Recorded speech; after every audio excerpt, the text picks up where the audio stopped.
All right, so welcome to maybe one of my last programs. I won't be director next year, but I may still be helping out. You know, they're not going to be able to get rid of me that easy. So anyway, this is basically what I learned from World War II. And so the first thing that I would say is to thank all the volunteers and the presenters and the people who helped out with the center over the past 20 years. And I don't think too many of them are here tonight, but there's so many people who volunteered their time, and they were just helping out all, you know, because it takes a lot of people to put these programs together. And it's just, you know, we couldn't make it work without all them. So there's been so many people, and we have a fairly small budget, and so many of our presenters over the years came here, and they basically were giving out of their own, you know, doing it out of the goodness of their own hearts and coming here and traveling on their own expense. And so they really made it work. So some of the programs I did over the long time, there's so many. I was trying to think of some of the ones that were most interesting to me.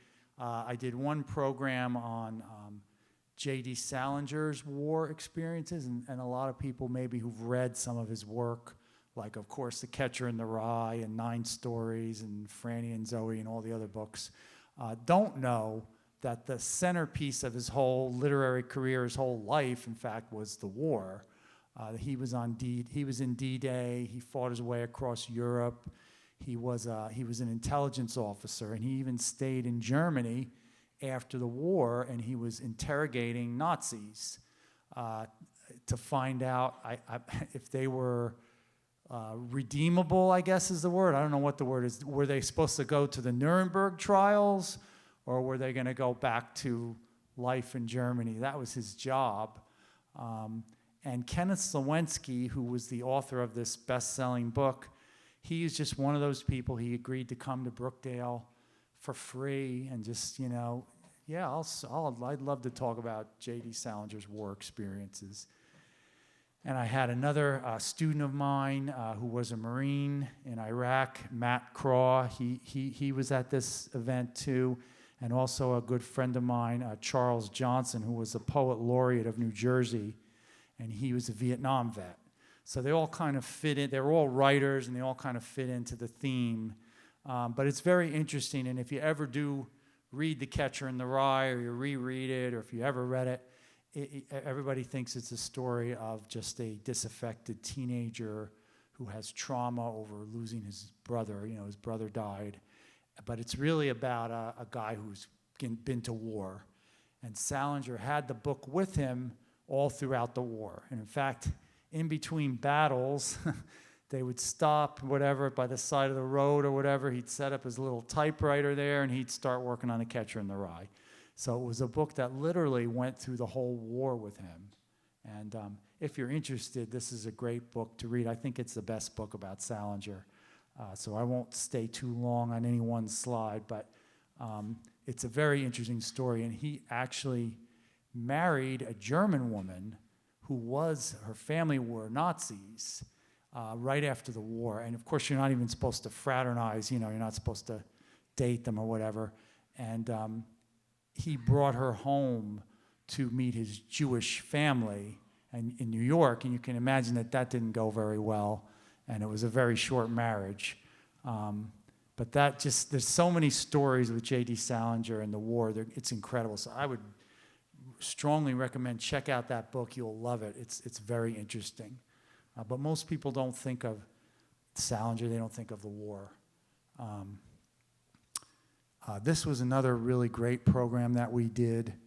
The New Jersey Women of World War II with Patricia Chapine. She wrote this book, and it was interesting. I had interviewed some people some women who worked in the hospitals here and did a lot of things during World War II. That was one of a very, very memorable program we did. And this was a program where Marissa Fox came in, and she's working on a film. I think then it was called By a Thread, if you can see in the little corner there, but it's since been changed to My Underground Mother. And this was another one of the incredible programs that we did where Marisa, I think, she found out after her mother had died, her mother had this secret past history. And she was actually a teenager, and she was in a labor camp of the Nazis. And Marisa never learned all that until after her mother died, and she went on a quest, which is not unlike the quest that I went on probably for the last 35 years or 40 years, to find out what happened to my father, after he had died. So I couldn't ask him, but I had to go around the world to try to find out. And that's what she did. She literally went around the world. She found women who were in this camp with her mother, and they were all teenagers at the time. And there's so many incredible stories about that. So look out for that film. It's called My Underground Mother. I don't believe it's out yet, but it will probably be out soon. And so that was an incredible program. We had her come back twice. That's something very memorable. This was a program I did on people who were children during World War II. So from left to right, there's Maureen. She was from England, and Asia was from Latvia, and Haida was from Germany, and Mika was from Holland. And so they did a program that was really great, and they talked about their childhood. And of course, the interesting thing is there was someone from Germany, and she had become best friends with the woman from Holland.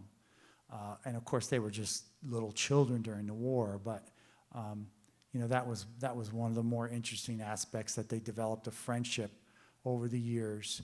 That was, of course, way beyond the politics or anything else that was going on. But I mean, there were so many programs I couldn't really list them all. This was the longest walk, and that's Paul Zygo in the picture. And Paul was the first director and founder of the World War II Center. So he was the one who brought me on board. And among his many specialties of history, he was a history professor here at Brookdale for many years, was D-Day. And this program featured this gentleman, John Santillo, who was a local guy from Bricktown, I think. There he was back during the war, and there he was just a couple years ago. And he was 96 years old in this picture, and he was still driving. He was in great shape, and he gave us a real talk about D-Day and Normandy, and I like that picture because Paul's in the background and John is in the front. And John, he was just this, well, it seemed like all the people that I met who survived a long life after the war, they had these amazing personalities, just like no matter what was going on, they were going to make a positive spin on it, and always smiling and laughing. So he went over to Normandy with a group from Brookdale just a couple years ago for the 75th anniversary of D-Day. And Professor Elena Maloney was from my department. She went there with them. And John comes back and he says, I don't know what to do. All the girls, the women were kissing me and everybody was hugging me. And I said, just don't tell my wife, when he comes back. He just was always cracking jokes. But he said he wanted to go back to Normandy for his 100th birthday. In fact, the people over there were inviting him back. He didn't quite make it, I'm sorry to say, but I really thought he was going to make it. I thought he was going to have his 100th birthday party over there in Normandy. But of course, in France, among many places, they really remember the war. We have a special World War II center here, but over there it's part of their life, and they never forgot what we did. So when people like John would go back, I mean, they were like heroes. They just couldn't do enough for them. But he was really an incredible person. I mean, that's sort of a theme of this whole thing, really this whole 25 years, is I got to meet so many people who I probably would never have gotten to meet, and they were just like amazing.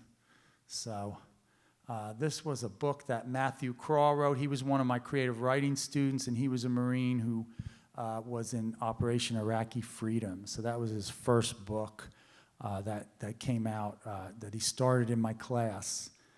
And we did a couple programs with him as well. And that was certainly a highlight. So in this picture, you can see that Matt is kind of in the middle with the beard. And then next to him is another young guy, Angel Quiles. He was also a Marine from that campaign. And they're shaking hands with Stan Hoffman, who was a World War II veteran. Behind Angel is George Walpole. And George, we have Walpole's Corner out in the library with the rocking chairs there and some of his stuff from the wars there. And next to him is Gene Snyder, who was in the English department. He was a Vietnam vet. And Dr. Laura Neitzel is to his left, I guess, left or right. And there I am on the end, and Mr. Coburn is there. He was also a big part of our center. And the great thing about this program was that the theme was veterans of many different wars getting together. And the theme was coming home, and they told stories about when they came home from the war. And that might have been maybe my favorite program of all time, because I really liked getting the multi-generational panel together. That's something that we probably don't do all that much and not enough of, because the older guys, especially Stan, he was always full of wisdom and advice and trying to help the young guys out and tell them, what you need to do and how to heal yourself. And it was an amazing program, and that's probably one of my favorites, I think. I have an interview with Stan on my website if you ever want to go to it. He was a very, very unique person, and he talked about how he used yoga to help him heal from the war. So you wouldn't think of like World War II vets are doing yoga like in the 1950s and 60s, but he was. And he talks a lot about that, and so very interesting people that I would never probably get to ever hang out with. So that was a big favorite program of mine. And then this was probably the first big program when I first started here. And if you look in that picture, next to me is my mom in the red top there. And then there's and you see Joanna Coburn was our vice president at the time. She's all the way on the far side of the picture with the gray turtleneck and the black blazer or whatever. And the rest of them are all Marines from the Guadalcanal campaign. And that was where my dad was during the war. But my dad died, a long time ago, and I didn't really get to, I'll tell you that story in a minute, but I didn't really get to that to understand what he did. So this was the first time I got these all Guadalcanal veterans together. There's, let's see, all the way on the one side with the flag, that's John Seti Ducati. And then you can kind of see Jerry Federico. He's a little bit hidden in the back. And then there's Ralph Weinstein and Sam Stanislaw. And some of these people, they knew each other, but they hadn't been together in 50 years. So that was a really special program. That was one of the first programs I ever did, and it was really amazing. It was really amazing to get them together.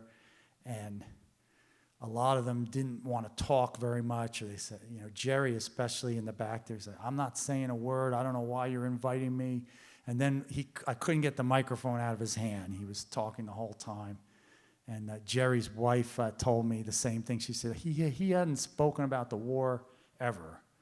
And although he still had nightmares, even well into his late 70s there, he was still having nightmares waking up, but he never spoke about it. She said that's the first he ever spoke about the war in all this time. So that was part of the work I did. So I mentioned my dad. There he is there, and he was in the Marines from 1940 to 1945, and he was a Marine Raider. and he fought two islands. He was at Guadalcanal and Bougainville, and he had really lifelong disabilities after the war, including brain injury, PTSD, and malaria. But the brain injury was one that we didn't really know much about. And that's probably why all of this research even ever started in the first place. Because when I grew up, I wasn't that interested in it. I knew he had done something, and but except for a very brief time when I was a teenager. When I was a teenager, I was a little bit interested. And he had a book called The Old Breed, which is about the Marines before Pearl Harbor. And I used to read that book when I was a kid, and I was sort of mesmerized by it. And when I was like 16, I thought, maybe I should join the Marines.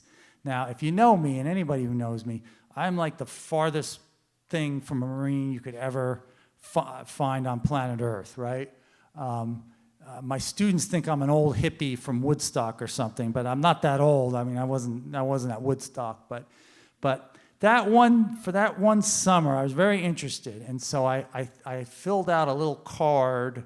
When you're in high school, the guidance counselor has these cards, and I'm interested in the Marines, and here's my address. And so one day, these Marines came to the house at 7 in the morning, and my dad was going to play golf. It was in the summer, and he's like, who's knocking on the door? Who's out there? And I said, oh, Dad, don't worry about it.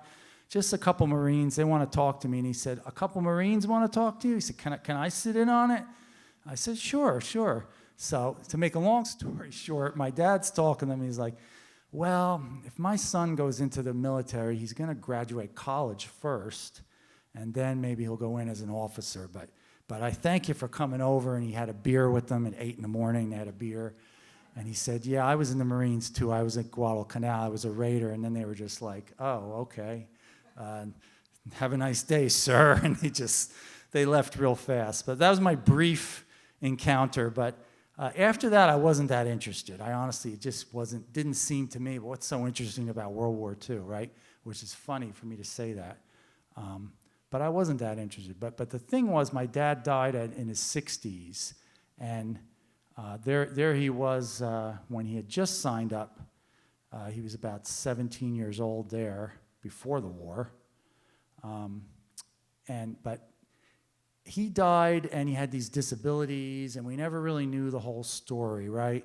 So my mom was someone who was, she was upset, obviously. They were married for like 40 years, and they were together a long time, so she was obviously sad, but she was angry too. And so we went on a quest, and she just enlisted me. There wasn't anything I could do, but it was kind of fun, honestly. But we started to research because she wanted to find out what happened to him. And we got his medical records. We got all his service records. And we were doing research for years and years and years. And eventually, she actually got a pension from the Veterans Administration, which is not that easy to do after someone's passed away. But we learned how to connect up these injuries and disabilities, and it was certainly due to her. And she wound up helping other women whose husbands had passed away. She helped them get pensions too. So, I mean, when my mom did something, she didn't do it, half-assed. She was like, we're going to do something, we're going to do it right. And it was actually, the funny thing is I loved, like I had graduated already, and I had a master's degree. I knew my way around a college library. And it was actually fun. I loved going with my mom.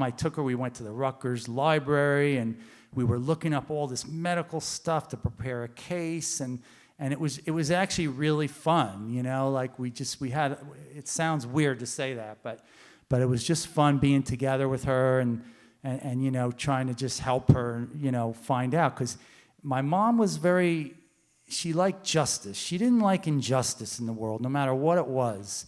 So she was going to find out what happened. What happened to my husband? Why was he the way he was? Why did he die so young? And we dug through his records, and this was something, again, we just stumbled upon this very late, but he had a lot of brain injuries, concussions. And if you see in this little blurb, unconscious 72 hours, He was riding in an ambulance at Guadalcanal when it was raining, lost control of wheel, ran off a cliff. And you see this, was treated for cerebral concussion. That's when we started to find out. But they didn't know the extent of what brain injury meant in those days. They called it intracranial injury, as you can see. And then the next one, we see more of his records, intracranial injury is what they're calling it. And it says, unfit for service, probable future duration, permanent, recommendation that he be discharged from the Marine Corps. So that was, way back in 1944, they knew that this was a serious injury, but we really didn't know the extent of it, and things like CTE and concussions and all that we're aware of today, we weren't really aware of back then.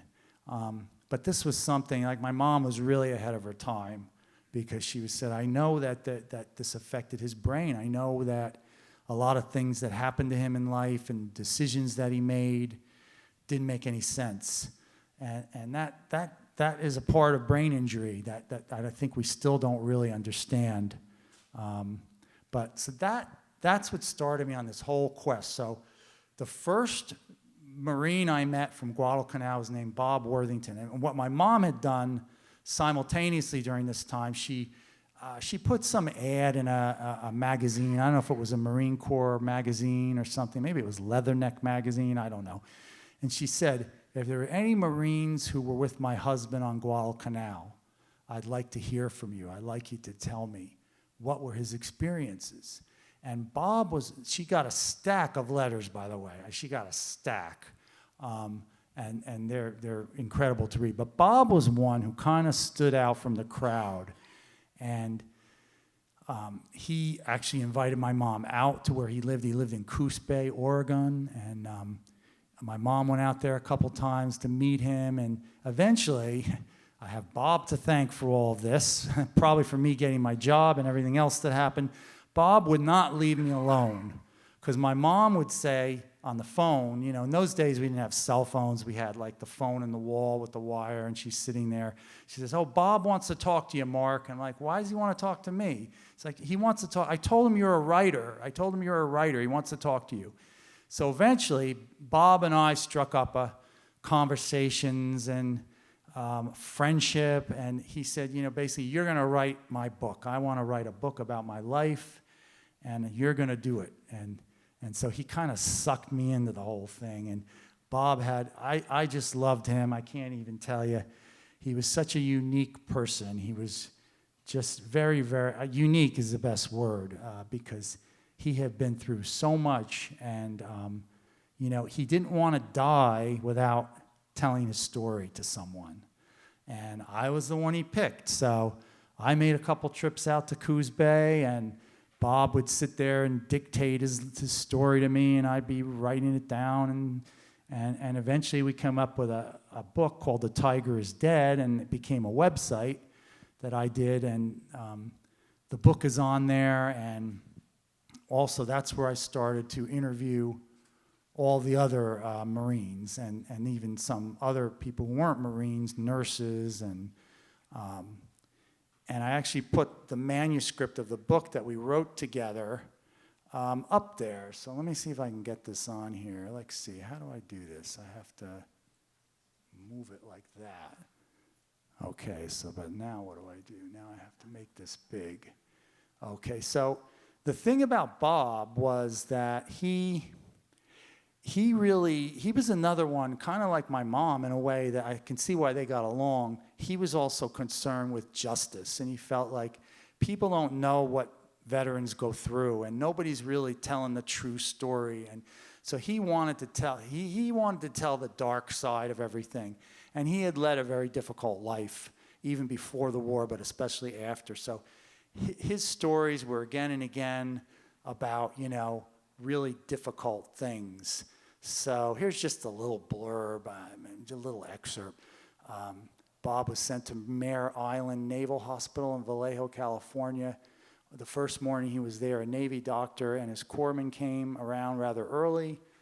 making sick rounds. Bob was sleeping, and the doctor didn't want to wake him, so he put his hand lightly on Bob's wrist to feel for his pulse. With that, Bob sprang up, and before anyone could stop him, he had the doctor on the floor with his hands on his throat. The corpsmen were eventually able to restrain Bob after a few tense moments. As the doctor was putting himself back together, he said to Bob, "You're a little nervous." And this is Bob talking. "I explained to him, nobody put their hands on you when you were asleep except the enemy, just before killing you.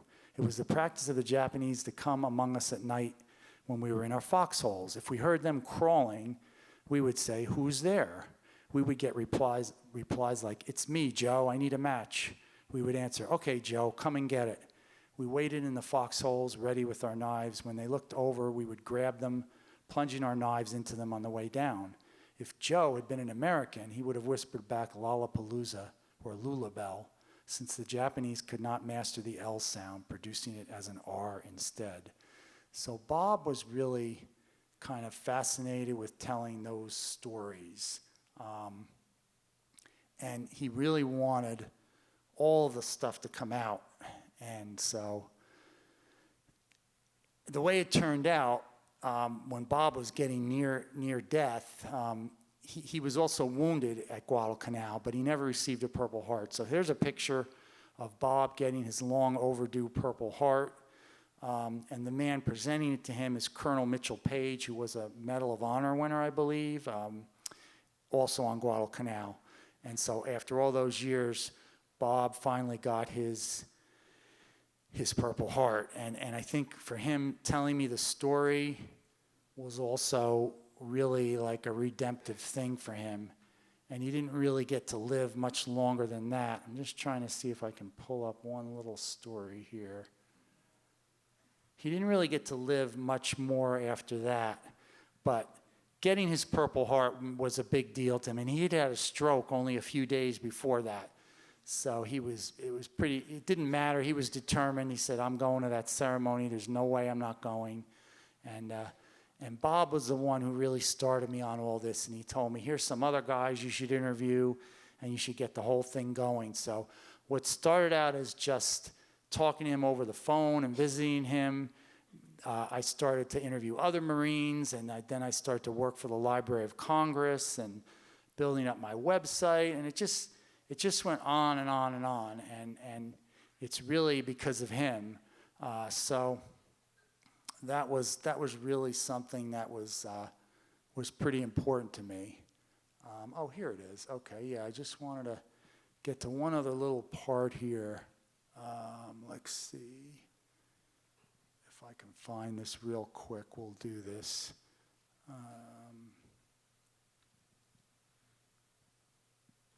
210 maybe.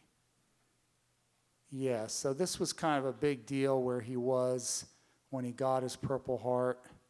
And so they have a little newspaper there, and this was a story that came from the newspaper.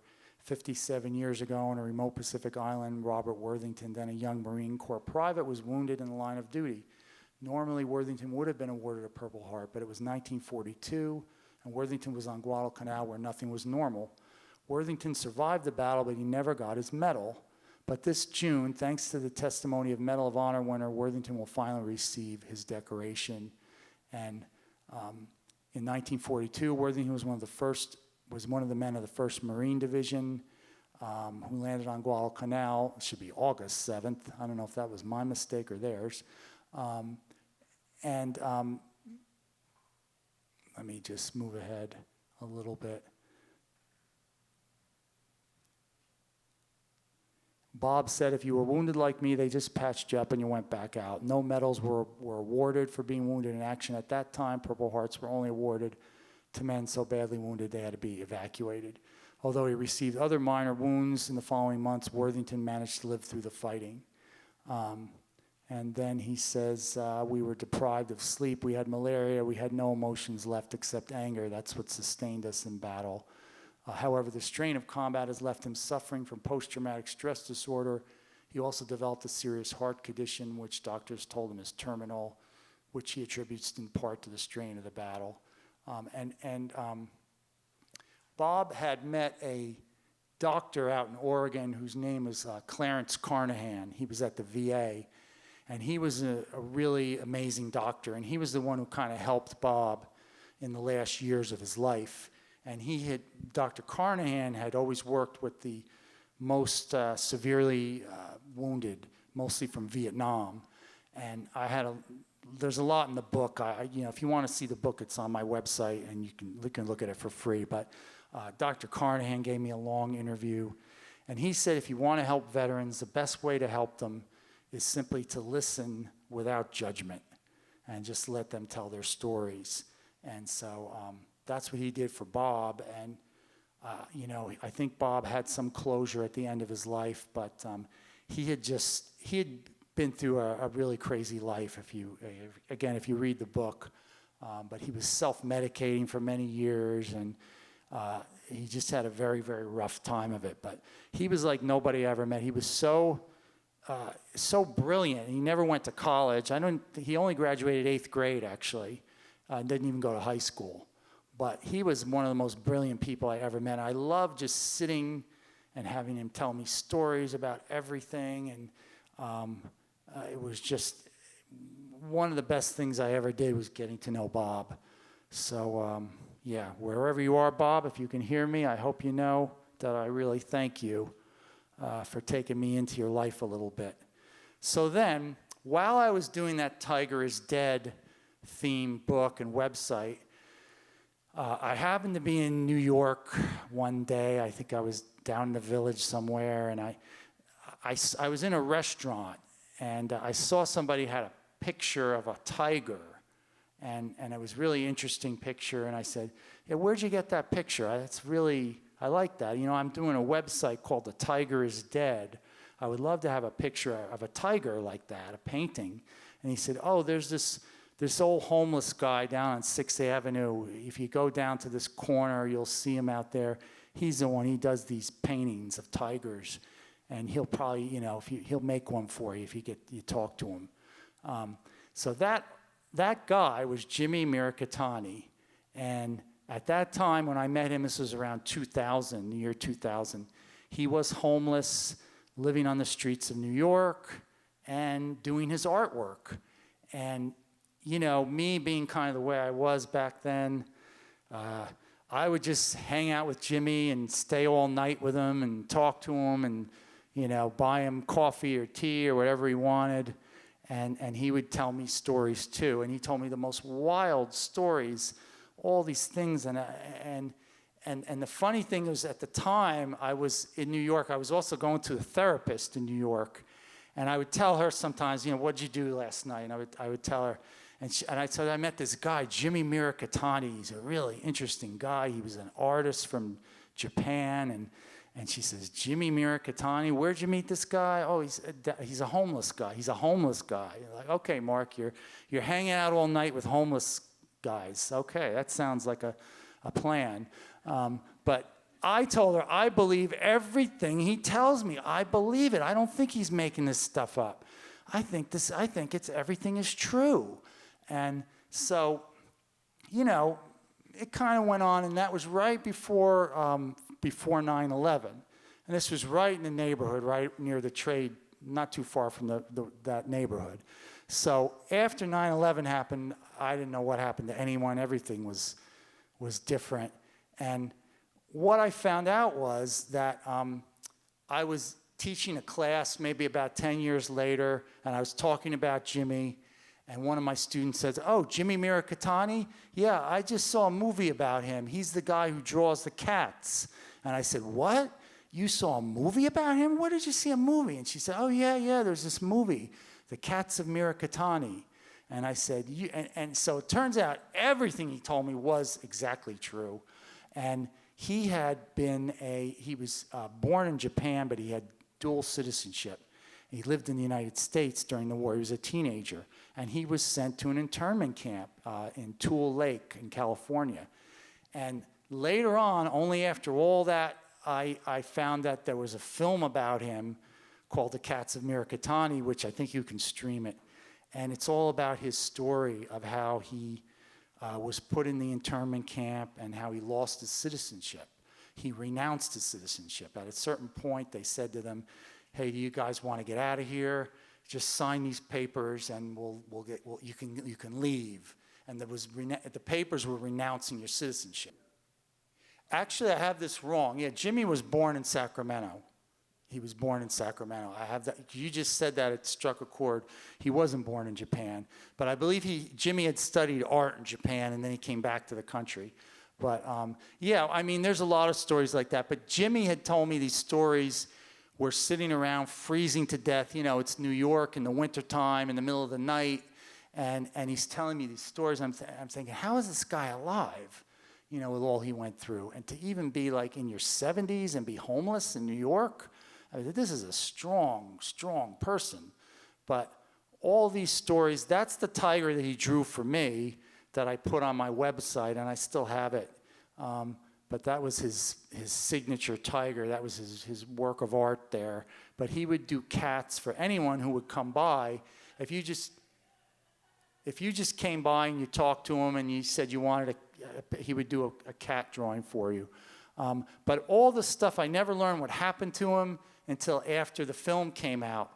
There's another one of his cats, a similar theme. And his paintings now are in museums, and they're all over the country. I mean, he's really become famous. He always told me he would. There's another one of his cats. And often he would have a paper, and he'd have like colored pencils or pens, and he was doing this again in the wintertime when I was with him.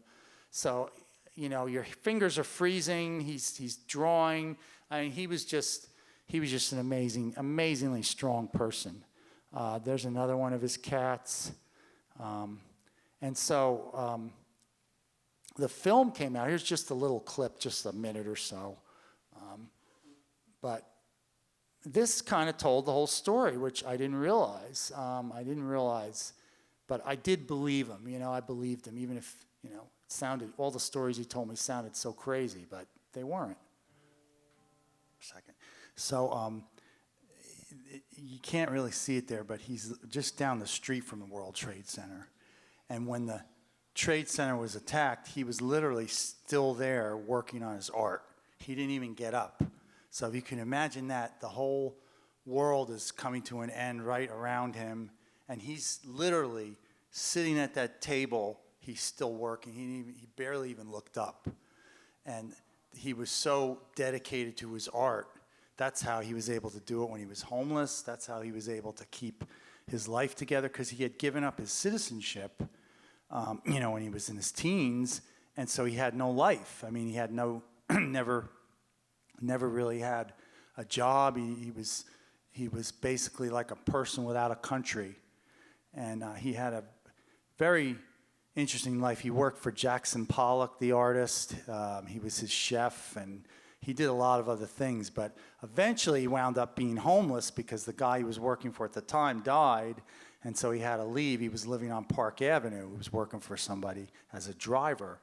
But so that's how he wound up homeless. But the story has a nice ending because the director of the film, a woman named Linda Hattendorf, she took Jimmy in to her apartment after 9/11, and she looked up. She's the one who found all these documents, and she got him. He got Social Security in the end. He got a nice apartment to live in.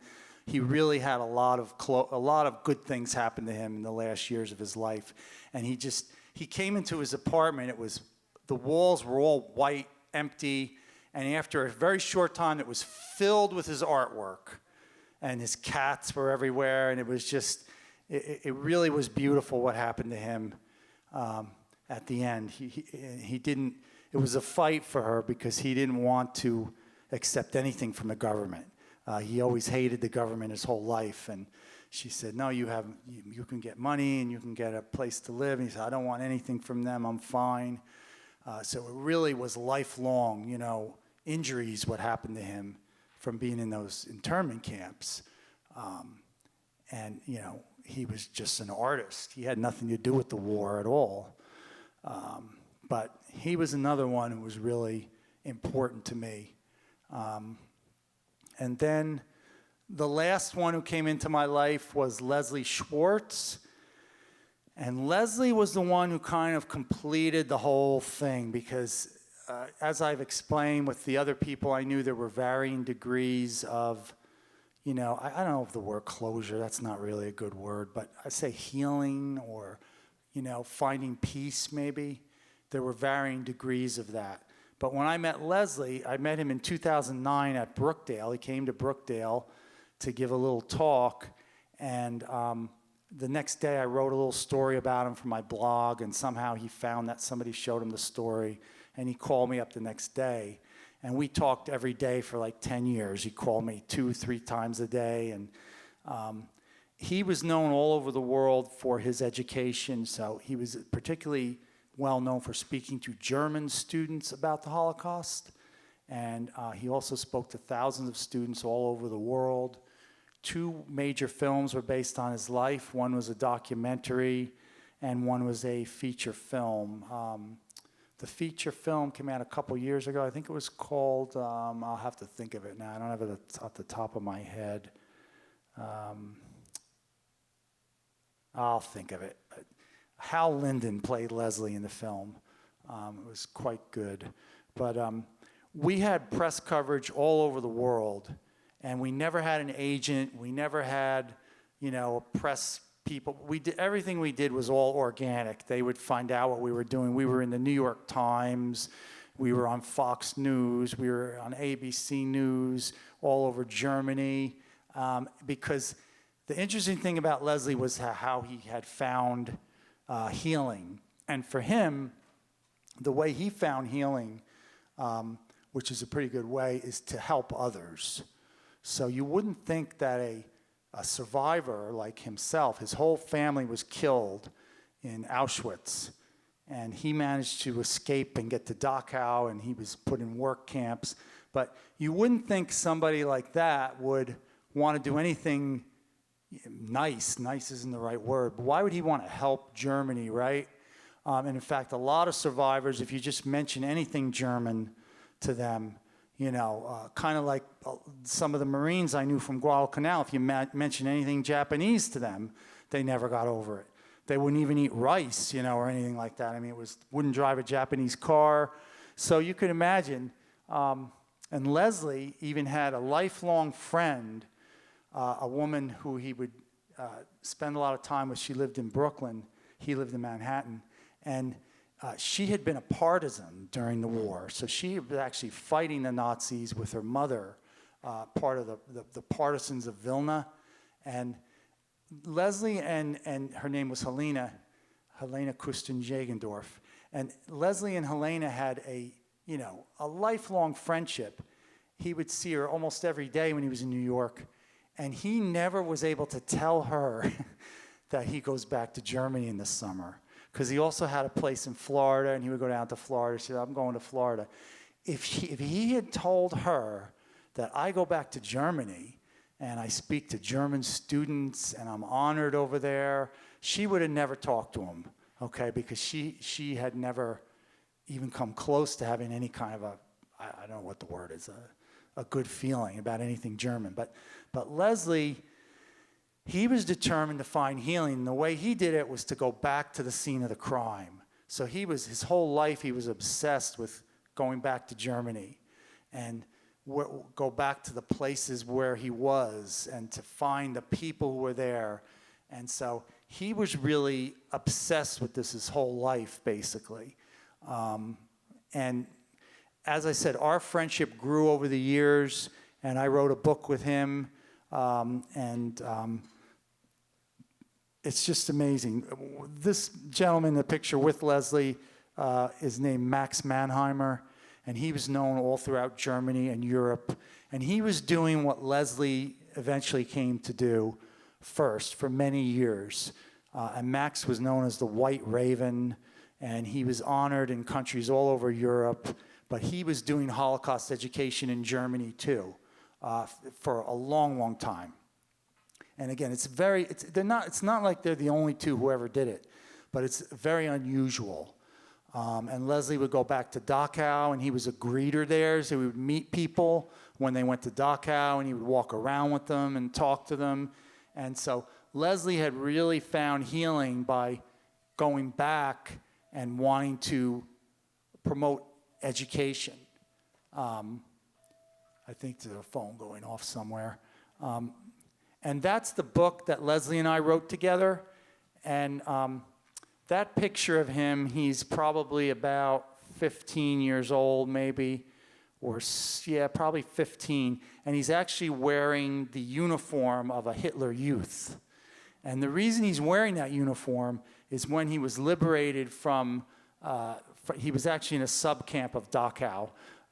When he was liberated from the camp, he had no clothes, he had nothing. He had flimsy rags he was wearing, and he found this coat on the side of the road, and he put it on. And he said, to himself, he said, I'm wearing this coat, but I'm not one of them. And you can see a little inscription down at the bottom, 1946, and he has his prisoner number. But that's the kind of person Leslie was. He was really, he was really going to survive because he felt like I have to survive. I have to tell my story. I have to let someone know what happened. And you can't really tell in that picture, but he was shot in the face right at the end of the war by a Hitler Youth. But it's a little hard to tell. I think that picture is a little bit retouched as well. I'm not sure because you really can't see the scar. But for the rest of his life, he had a scar on his face. But right at the end of the war, he was almost escaping the camp, and a Hitler Youth saw him and chased him down and shot him in the back of the neck, and it went through his face. And that's a whole nother story. But I have a little clip from a film, from the documentary film. Well, I'll get to this slide in a second. But let's see, how can I get this up? Yeah, there it is.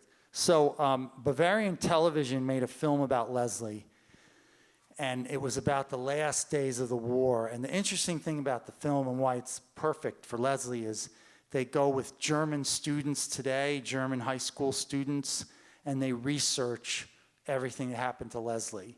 And the interesting thing, the crazy thing about Germany is you hear these names of these big camps, but there was hundreds, thousands of camps all over Germany. So it's like if we were in Germany, there'd be a camp out that way, and there'd be another one over there, all over the place. So the students never realized, right in their own backyard, right in the place where they walk every day, they didn't realize what was there.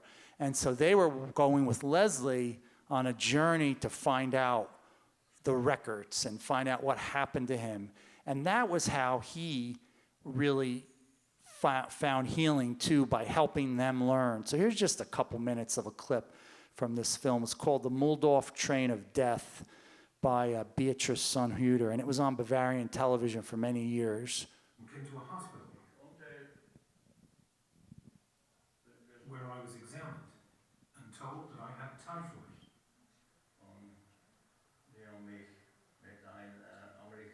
The American Red Cross immediately took me to the hospital in Philadelphia.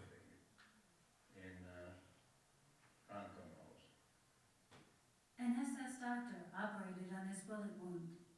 In 1946, after his recovery, Leslie immigrated to relatives in the United States. Only now, at the age of 80, is he able to talk about his memories. I was especially affected by the closeness of this part of history. You always thought about National Socialism as something being far away, something going on officially in Berlin or Munich, at the headquarters of the party, with Hitler making this or that decision. And then to realize that trains full of concentration camp prisoners once traveled over the railroad lines where we went to school or to Munich every day, and to actually see some of the prisoners and how they were wounded, what marks were left on them, that's a new insight.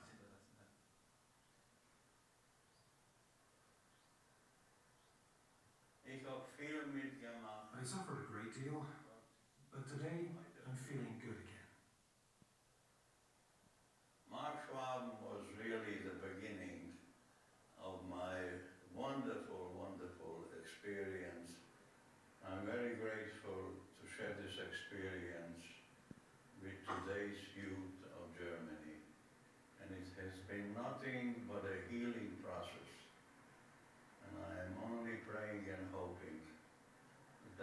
this feeling will never leave me, and it will be with me for my dying days.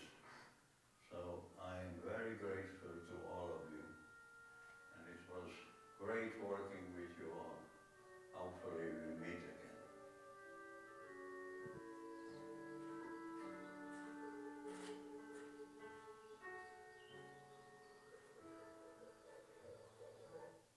So Leslie had, worked with these German students, and he spoke to thousands of the students in schools all over Germany.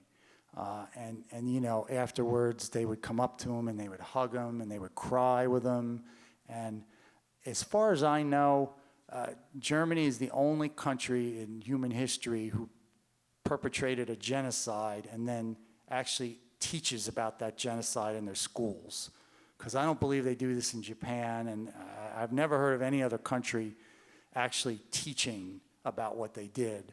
So I think the idea is that they don't believe they can move forward as a country unless they face their past, which is a really, really interesting idea, I don't think we in America have ever faced what we did to the Native Americans. In Australia, I believe a couple years ago, there was an apology to the Aboriginal people, but it's very rare that a government or a country acknowledges what it did, and even rare, but in Germany, a lot of people like my age and a little younger, a little older teachers, and they really just took up this idea that we're not going to forget, we don't want to forget what happened, we don't want to excuse what happened, we want to face it, we want to teach it, we want to get the truth out, because we can't ever be, they consider themselves a world leading nation now. We can never be a world leading nation if we hide this or we act like it didn't happen, or, so I could not believe the response that we got from so many people in Germany. So I have this slide where at the time, Chancellor Merkel came out to meet Leslie and thank him. She also went to meet Max as well and thank him. But if you just think of this picture, right? If I were to go back, yeah, there. So there's 15-year-old Leslie Schwartz, right? His whole family, his whole immediate family has been murdered in the concentration camps. He should have been dead by all practical purposes. He was at slave labor. He was 75 pounds by the end of the war with typhus and shot. And he should have been dead too. But this country that tried to, basically exterminate him, by the time, before his life was over, the chancellor of the country is meeting him and thanking him and greeting him. And we got such nice letters from Chancellor Merkel where she was, acknowledging what he did. And I said, now if that isn't healing, then I don't know how anyone would ever define healing. Because if you would have said to that kid, someday you're going to be honored in Germany, the chancellor is going to honor you for your help, it's just, you couldn't make a story up like that. It's the craziest thing you'd ever hear. And when I think about Leslie's whole life, the whole thing was, it started, I wonder if I can show you this real quick from our book. It started when he had these experiences in the camp where German civilians were actually nice to him because he was so young. Why can't I find this? Let's see if we can find it. Now that's not what I want, I don't think. What do I want? Page 40. Okay, so let's get to page 40. But it all started because when he was at this camp at Dachau, he happened to run into a couple of people, German civilians, who treated him very nicely. And that's the really weird thing. Let me see if I can find this. It's a little hard to cue this up ahead of time. Okay, yeah, so here. So if you want to read the whole book, you can read it, but he managed to escape from Auschwitz. If he had stayed at Auschwitz, he would have been killed because he was essentially a child. But he managed to sneak onto a work detail that was going to Dachau, And so he wound up with men. He was just a kid, and a small kid at that. He wasn't big for his age.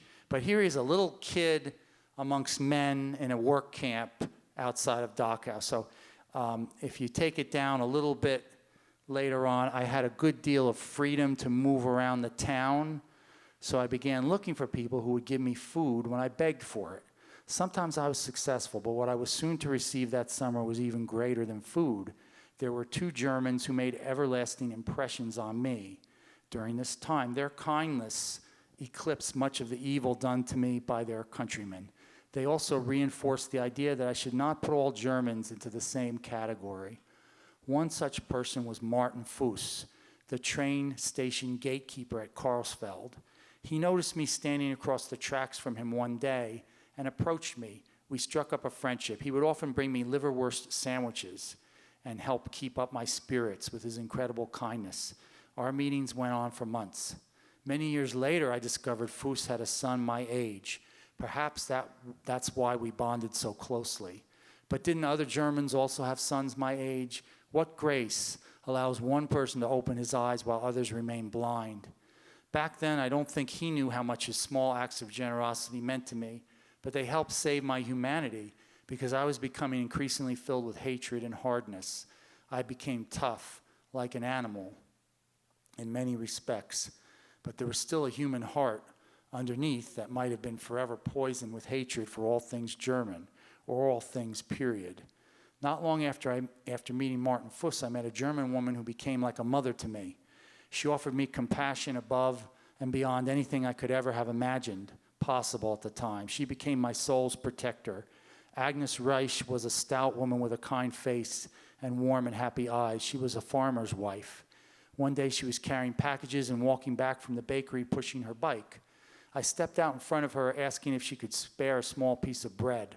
I spoke some German by this time. She looked at me with horror.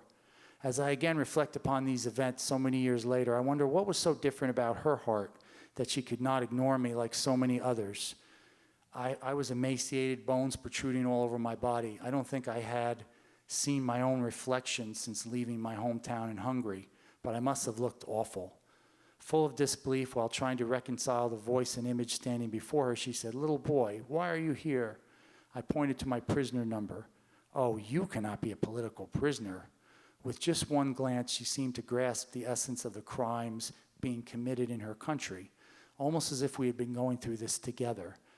Though all the hatred for the Jews was clearly visible to her in my emaciated body, she chose not to look away. She was determined to counteract that hatred. She then dug into her bag and handed me a large piece of bread, bigger than any slice of bread I had ever seen in a concentration camp. For Germans, there was a rationing system, and she gave me half her family's ration of bread, a food coupon and money, so I could shop at the bakery on my own. Her simple act of kindness and compassion forever changed me. From then on, I always looked for Frau Riesch. I told her my name was Lazarus. She always addressed me, "My dear son, Lazarus." She actually called me her son during those summer months when I was at Allach, we met on a weekly basis. And so that's just a little blurb of a story. And interestingly, or tragically, Agnes's husband was killed by people who had been liberated from concentration camps right at the end of the war. And he just happened to be riding his bike past, and he was caught by a mob and killed for no reason, other than he was German. And here, his wife had been helping Leslie all this time. So it's really a very unusual story. But Leslie's whole life was to try to find these people who helped him and to thank them. And that's really, I think, where all his healing came from. So it's a long story. I won't go into the whole thing. But there was another woman who helped him, and he never learned that woman's name. And he spent like 50 years trying to find out who she was. He finally found out who she was. She was long since passed away, but he met her family. And so things like that, he never forgot. And I think that's what planted the seeds in him, that he never had hatred for anyone, no matter what. As bad as what was done to him, and he was tortured and all kinds of things he always had this very unusual personality of wanting to step back and observe things without trying to judge them, which is a very rare and unusual quality that I don't think very many of us could ever have, especially when things are done to us. But he could never understand why. Why did the German people go crazy? Why did this happen? How could they have allowed Hitler to rise like that? And it's something that he always thought about. And he was very concerned with the future and not wanting to have any more such things happen. And so he gave everything he had to those kids in Germany, and they loved him, and you know, they gave him love, and they cried with him, and that really helped him. Because he had the most healing of anybody from the war that I knew, because of his experiences. And he also spoke at many, many colleges in the United States. He came to Brookdale 3 times. I had him come back to our center. And everywhere he went, it was a packed house, and always a lot of tears and a lot of hugs, and, you know, because that's just what he was about. He was a really extraordinary person. There we are together. And for about 10 years, he called me up, you know, 2-3 times a day. I never even figured out how he got my number the first time, my cell phone, but he called me up one Sunday morning, and he said, I like that story you wrote about me, and, you know, why don't you come into New York? We'll have lunch together, talk to me. And he couldn't go anywhere without people coming up to him. In New York, wherever we were, we went to the United Nations. We were invited there many times, to the Hungarian consulate and the German consulate.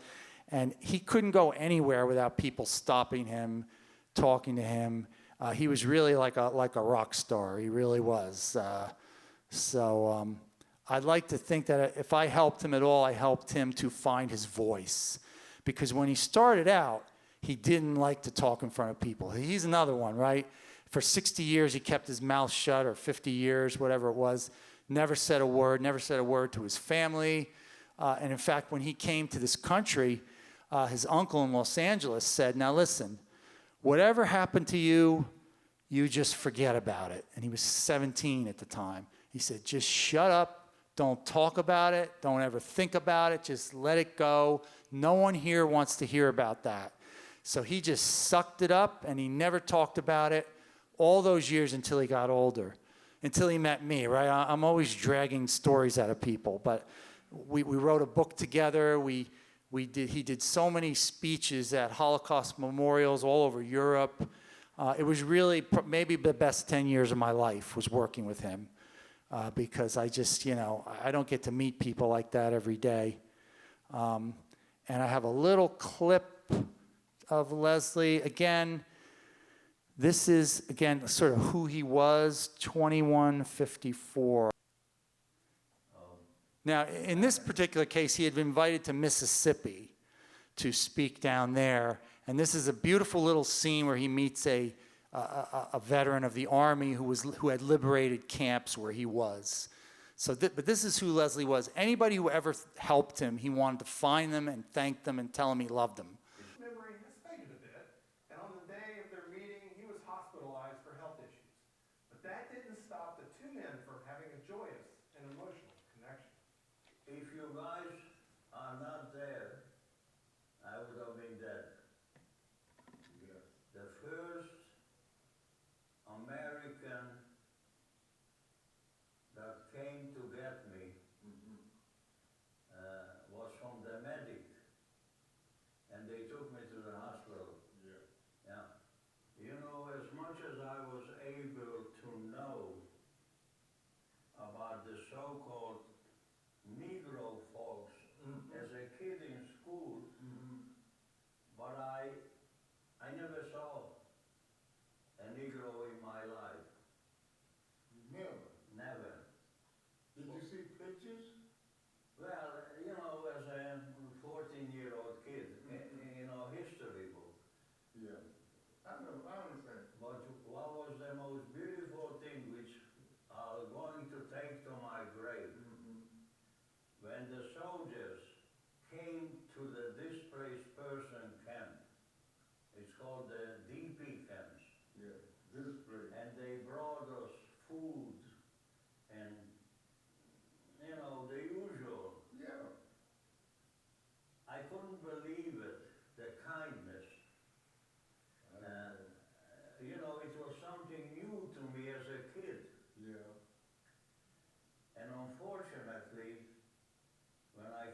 so what happened to this?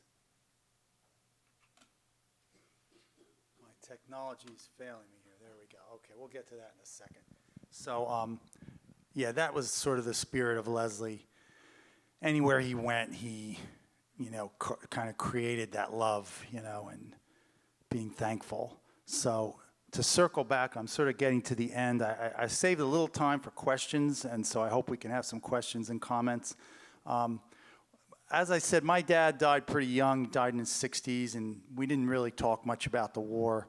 But I did find occasional few things that he wrote. One was an essay that he wrote for a college English class, which was about as soon as he came back, he got his high school GED, and then he went to Seton Hall College at the time. And he wrote about white crosses in the Pacific. That was like a theme of his, because in those days, usually people who died overseas, they were left overseas, they were buried overseas. It's not like today. Usually if we have a war today, they bring them home. And I was told a couple weeks ago we had a program about Marine Raiders, and the gentleman, Ben, told me that they have actually taken some of those Marines back and buried them at Arlington. But for the most part, you saw these cemeteries, like in the islands where my dad fought, where, they were buried wherever they were killed.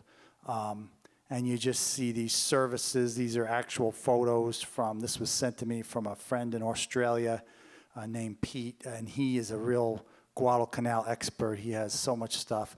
But they would have these ceremonies and services, and right out in the middle there. And there was one Marine chaplain. He was a Navy chaplain, but he was with the Marines where my dad was, and he did over 3,000 last rites during the war, over 3,000. And he said some of them were Catholic, and some of them were Protestant, and some of them were Jewish, and some of them were, every religion you can think of. He said, I don't care what religion they were, but, he did these services for them. But could you imagine doing last rites for 3,000 people in the span of a couple of years? His name was Father Paul Redmond, and he was with the Navy, but he was with the Marine Raiders. So this is kind of a common remembrance that they have. And that's today. There's still a chapel out Guadalcanal. And it was something that made an impression on my dad. So on January 10th, he had to write a college essay. And the subject was write about a time you were outside of the United States. Because there were a lot of veterans at the time in college then. So that was a good topic, right, to write about. So again, all these cemeteries, and he had this little excerpt from his essay, which is something he always thought about, for those that remain. So by remain, he means the ones who were buried there. I hope, as well as millions of others hope, that they did not die in vain for an unknown cause. I hope when the world learns to live together in peace, that they will remember white crosses in the Pacific of very courageous Americans who left their wives, mothers, and sweethearts only never to return, so we may go on living together in harmony, like a giant baton leading a world symphony in the music of peace on earth, goodwill toward men. So this was something that a lot of those veterans thought about because, and Leslie said this too a lot. I'm just looking for something real quick if I can find it. I just want to mention one other thing. But Leslie said this a lot, that he had just hoped that all these things that happened, would never happen again. And, I don't think necessarily that the world has done a good job since World War II with not having conflicts, but that's probably a talk for another lecture some other day. But this is what a lot of these people thought about because they just, the last time we had a president, right, the only World War II president was John F. Kennedy, right, who had seen combat and been wounded in combat. So it's a different kind of a political leader you get when they have some awareness of war, rather than the ones who are so eager to send people over there. And so this was something that really stuck in I know this is something that stuck in my dad's mind. So, I never got to really hear all of his stories, but I think that, thanks to my mom, it was the reason I went on this journey, why I ever came here to teach and became part of the World War II Center. And all that happened from just knowing that something happened and, I didn't know what it was. And it was something that I should find out about.